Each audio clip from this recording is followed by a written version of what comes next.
आज पूरे हरियाणा की अनाज मंडियों में निश्चितकालीन हड़ताल है, जिससे आड़ती हड़ताल पर हैं। कुरुक्षेत्र में एक मीटिंग हुई जिसमें आड़तियों का कहना था सरकार शोषण कर रही है, जिसकी वजह से मंडियां बंद होने की कगार पर हैं। मजबूर होकर हमें यह कदम उठाना पड़ा है। जब तक सरकार हमारी मांगे नहीं मानती, अनिश्चितकालीन हड़ताल जारी रहेगी, जिसकी जिम्मेदारी सरकार की होगी। आड़तियों ने कहा कि हमारी कुछ प्रमुख मांगे इस प्रकार। न्यूज़ का धन्यवाद। मैं इसके बारे में यही करूंगा कि जैसे हमारे हरियाणा प्रधान ने हमें कहा है उसके मुताबिक हम हड़ताल पे हैं और ये विज्ञापन हमने मार्केट कमेटी को आज सौंप दिया है और कल एमएलए साहब का हम वहाँ जाके घेराव करेंगे इन्हीं मुद्दों पे। और जैसे कि हमारे से आए पहले प्रधान ने बताया कि हमारी आड़त जो है ना 2.5% होनी चाहिए। 2.5% से काम कच्चा आड़ती काम कम नहीं करेगा। संसार के अंदर, दुनिया के अंदर हर आदमी की इंक्रीमेंट लगती है 31 मार्च को, लेकिन यहाँ तो इंक्रीमेंट क्या नीचे जा रहा है माल। तो इस तरीके से हमारे मुनीमों का, हमारी मजदूरों का, हमारे घरों का पेट कैसे चलेगा। लेकिन सरकार को इसके बारे में सोचना चाहिए, तभी हमारे 20-50-60 हज़ार आड़ती जो है ना आज हड़ताल पे चले गए हैं हरियाणा में। इसके बारे में हरियाणा सरकार को बहुत अच्छी ढंग से सोच के फैसला देना चाहिए, नहीं तो ये बहुत खराबी का कारण बनेगा और हड़ताल जो है ना अनिश्चितकालीन हो जाएगी। धन्यवाद।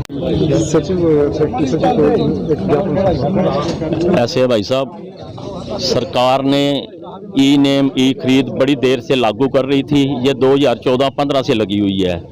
बीच में जब आड़तियों का दबाव पड़ता है तो ये वापस ले लेते हैं, जब आड़तियों का दबाव हटता है तो इन्होंने फिर लागू कर दी। हम चाहते हैं ये जो ई खरीद ई नेम जब राजस्थान दूसरी स्टेटां नहीं लगा रही तो ये क्यों लगाती हैं। सारे तजर्बे हरियाणा में होने हैं हमारे ऊपर।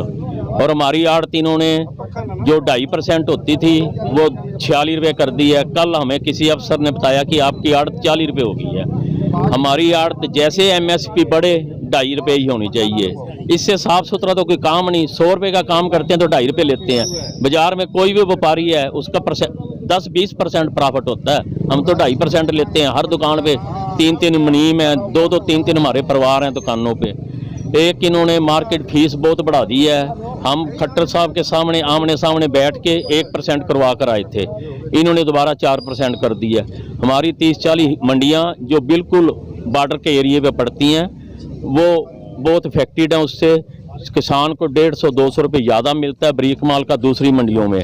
इससे सरकार का भी राजस्व जा रहा है, सरकार को भी नुकसान है। सरकार को उन सारी स्टेटों के बराबर अपना राजस्व मार्केट फीस करनी चाहिए।